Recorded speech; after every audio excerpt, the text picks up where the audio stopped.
we need tracing agents in the hundreds and hundreds of people, right? You take the test and then you trace back all the contacts. It's never been done on this scale before. This is an army of tracers. They're basically investigators. We will do that the best we can with this 7-state consortium.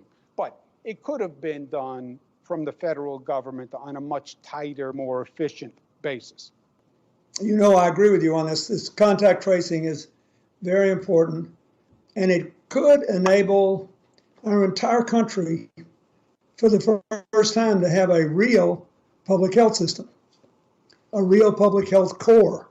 And I've thought about it in a lot of different ways. Could we make this a part of AmeriCorps and encourage people to come and do this work and earn some credits to go to college, for example? Is there some other way we could do it? But I know that my friend, whom you know well, Paul Farmer, is heading up a program for Massachusetts now to try to get a state contact tracing core. Do you think maybe you could get the governors to ask the Congress to fund that as a part of all this money they're giving you? Or maybe it's legal now to spend some of the money, but we need a national core of healthy people who are properly trained to go out and do this contact tracing. We need the bodies. And it seemed to us as though no sort of systematic or concerted efforts around contact tracing were taking place in Massachusetts. So the governor here, Governor Baker, invited us to be part of a consortium and to offer some of the insights and experience we've had in other countries in hiring and training a group, really a whole cadre of community health workers, or contact tracers rather. I can't help but say community health workers. And they would be virtually trained. They are being virtually trained and deployed right now. What we would do with this is that this virtual group of contact tracers would contact anybody who has tested positive to learn about their recent activities, who they may have been in contact with, and ensure that they can take steps to make sure that they can stay healthy and not spread the virus any further. So the partnership essentially is building on infrastructure that already exists in a place like Massachusetts.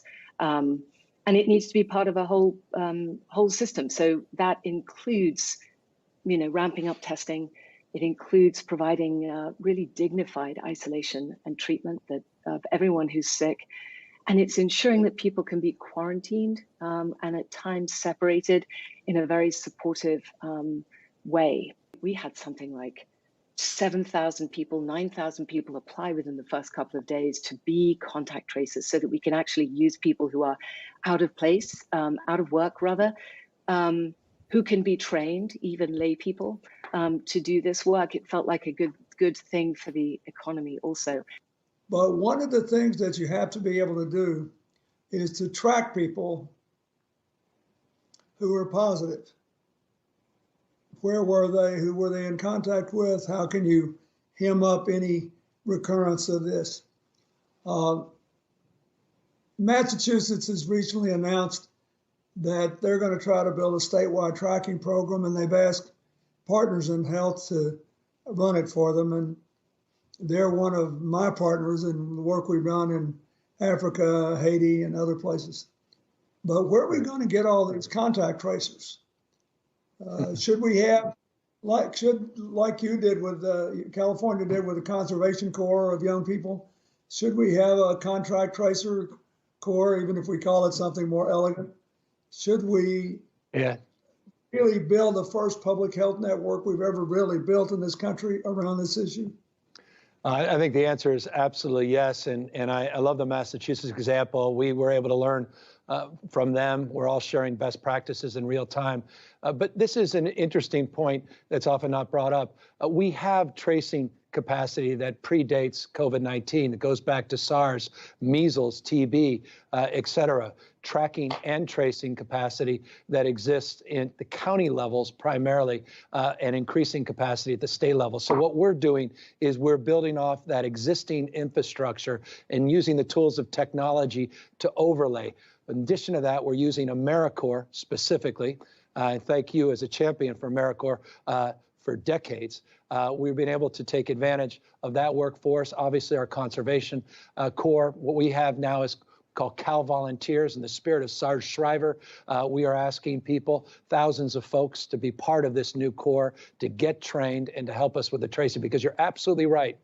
The predicate for getting back to some semblance of normalcy is our ability to identify individuals through testing, to be able to trace their contacts, to isolate individuals that have either been exposed or quarantine people that are tested positive. And that's just going to require an army of folks and the capacity of consideration from individuals to allow for their privacy to be impacted by that kind of acuity of attention based upon where they've been and who they talk to. And the capacity of consideration from individuals to allow for their privacy to be impacted by that kind of acuity of attention based upon where they've been and who they talk to.